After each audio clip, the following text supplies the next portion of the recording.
Consumers make up the biggest chunk of the global economy. They account for 60% of GDP in most economies, and in the United States, the world's top economy, they account for a whopping 70% of activity. With the world embroiled in the COVID-19 crisis, what is the impact on the consumer, and how is this affecting the forecast? Well, more than other economic sectors, consumers generally entered the COVID-19 episode in good shape. Canada's consumers were not the stellar performers, but US and European consumers boasted low unemployment rates, the highest rates of labor force engagement since the Great Recession, wage increases that were decent, and savings rates that put them in a much better financial position than in 2008. This was one sector of the economy that in general seemed untouched by trade policy turmoil or any other economic disruptions. Regarding labor, for the first time in a long while, it was a seller's market. And if anything, tight labor constraints could indeed have led in short order to wage inflation.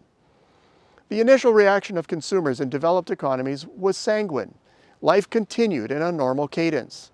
Spending patterns stayed the course. People were still going on vacation, even those now deemed high risk.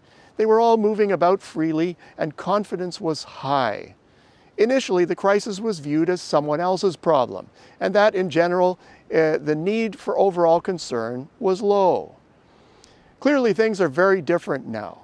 One of the first manifestations of concern was the anticipated negative supply chain effect. If production was really going to shut down, I may not be able to get basic necessities. What started as a general run on toilet paper, fed by speculation and rumors, became more generalized as empty shelves extended to other parts of the grocery store. The food supply chain is operating remarkably well given the spike in demand. Runs like this, if notched up, can easily drain the system.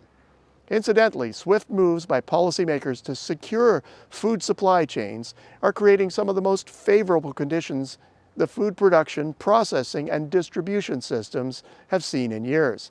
And they're one of the sectors that could emerge least scathed by the current situation. Second-round impacts could be more consequential. In addition to aggravating concerns about available supplies, job security is a major issue.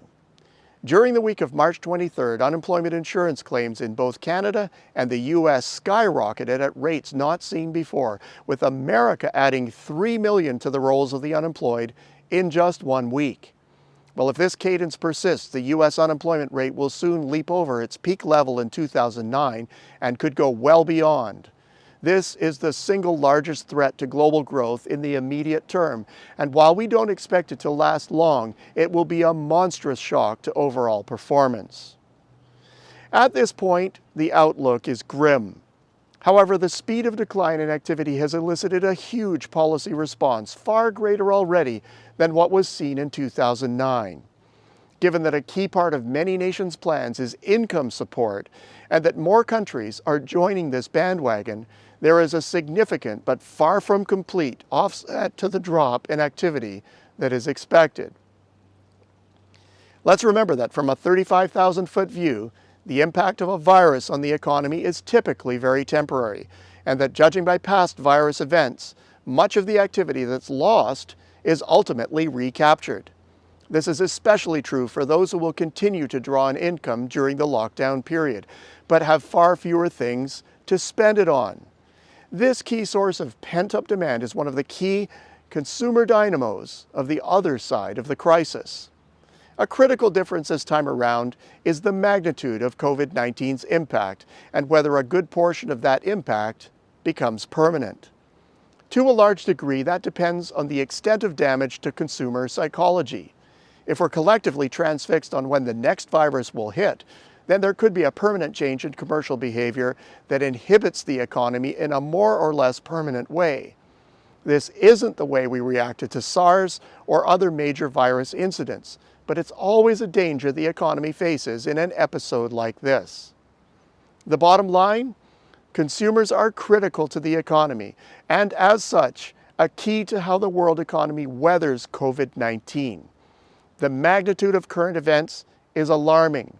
As such, it's even more important to emphasize that while drastic action is needed to contain and weather this episode, if history repeats, there is a morning after that we should not lose sight of.